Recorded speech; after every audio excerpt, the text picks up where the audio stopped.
Hi guys, welcome to our channel mister Sisindri. Bigg Boss season 8 అనుక్షణం ఉత్కంఠతను రేకెత్తిస్తూ అడుగులు ముందుకు వేస్తుంది. ఈ సీజన్ ఇప్పుడిప్పుడే హైప్ను పెంచుకుంటూ పోతుంది అని చెప్పవచ్చు. ముఖ్యంగా ఈ వీక్ బిగ్ బాస్ ఇచ్చిన అతి పెద్ద ట్విస్ట్తో బిగ్ బాస్కి కావాల్సినంత మైలేజ్ అయితే వచ్చింది. ఇక ఇదిలా ఉంటే ఈరోజు వీకెండ్ కావడంతో host Nagarjuna Bigg Boss stage మీద సందడి చేశారు. ఇక హౌస్లో ఉన్న కంటెస్టెంట్స్తో మాట్లాడుతూ ఫుల్ ఫైర్ అయ్యారు. గత వారం కంటెస్టెంట్స్ ఒక్కొక్కరికి ముచ్చమటలు పట్టించి ఈ వీక్ దానికి డబుల్ అంటూ ఆడియన్స్తో మాట్లాడుతూ హౌస్లో ఉన్న యష్మితో మాట్లాడాడు. మొదటగా యష్మి, నీ ఆట గురించి అయితే ప్రత్యేకంగా చెప్పాల్సిన పని లేదు.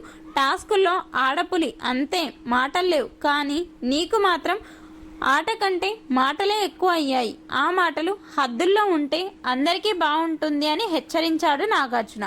ముఖ్యంగా యష్మి మణికంఠతో మాట్లాడుతున్న సమయంలో ఇష్టం వచ్చినట్టు నోరు జారి మాటలు వదిలేస్తుంది.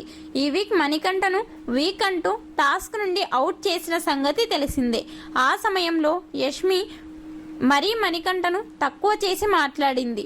ముఖ్యంగా నామినేషన్స్లో కూడా మణికంఠపై ఒంటికాలుతో రెచ్చిపోయింది అని చెప్పవచ్చు. గత కొన్ని రోజులుగా మణికంఠ అంటే యష్మికి నచ్చని విషయాన్ని తీసి నీకు నచ్చకపోతే సైలెంట్గా వదిలేయాలి, కానీ మణికంఠను ఎందుకు అలా ఇబ్బంది పెడుతున్నావు అంటూ చెప్పాడు.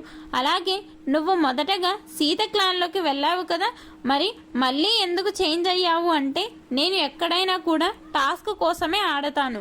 ప్రేరణ నిఖిల్ క్లాన్లో ఇబ్బంది పడుతుంది అని ఆ నిర్ణయం తీసుకున్నా అని చెప్తే ఫ్రెండ్ కోసం మంచి నిర్ణయం తీసుకున్నావు అంటూ ప్రశంసించాడు. అయితే యష్మి, నువ్వు టాస్క్లో మంచిగా ఉంటున్నావు, అందరితో మంచిగా ఉంటున్నా కూడా కొన్ని సమయాల్లో మాత్రం నీలోని మరో యష్మి బయటికి వస్తుంది. ఆ యష్మి మాకు అక్కర్లేదు, మొదటి నుండి ఉన్న యష్మి చాలు అంటూ చాలా సున్నితంగా నోరు అదుపులో పెట్టుకో అంటూ హెచ్చరించాడు. అయితే బిర్యానీ టాస్క్లో నువ్వు నిఖిల్ను ఒప్పించి నువ్వే పాల్గొని ఉంటే నువ్వు తినేదానివేమో కదా అని ప్రశ్నిస్తే అవును, కానీ నిఖిల్ నన్ను ఆ సమయంలో నమ్మలేదు, సోనియాను నమ్మాడు అని చెప్తే అదే కదా మీ ప్రాబ్లం అంటే అవును సార్, నిఖిల్ చాలా ఈజీగా సోనియా మాటలు విని తన నిర్ణయం మార్చుకుంటున్నాడు అంటూ సంచలన ఆరోపణలు అయితే చేసింది యష్మి.